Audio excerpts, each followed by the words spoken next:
faleminderit që sot do të jeni pjesë e emisionit Personazhe në Fokus, pikërisht për të gjithë shikuesit e këtij emisioni në televizionin Apollon. Faleminderit ju, mirë se erdhët në kantinën e verës të Librazhit. Unë, siç e thatë ju, quhem Raman Gjeta, jam inxhinier kimist, kam marrë në vitin 1981. Emisioni Personazhe në Fokus sjell këtë të shtunë historinë frymëzuese të Rahman Gjetës, kimistit të kantinës së verës në Librazh, një traditë ndërtuar që në vitin 1958 dhe që nisi aktivitetin në vitin 1960. Sot, kjo kantinë drejtohet nga zoti Rahman Gjeta, 68 vjeç, i cili pas përfundimit të studimeve të larta në Tiranë, nisi punën në vitin 1981 si inxhinier kimist.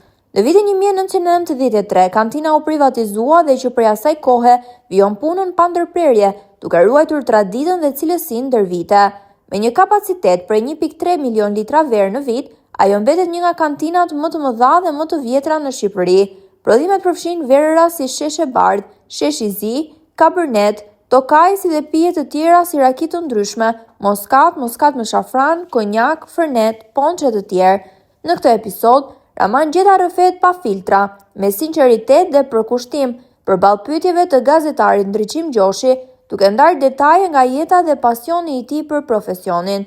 Emisioni do të transmetohet në ekranin e televizionit Apollon këtë të shtunë në orën 21. Mos e humbisni këtë episod të veçantë, një rrëfim i vërtet për njerëzit, punën dhe historinë e verës shqiptare, ku përkushtimi ruan shijen dhe cilësinë ndër vite.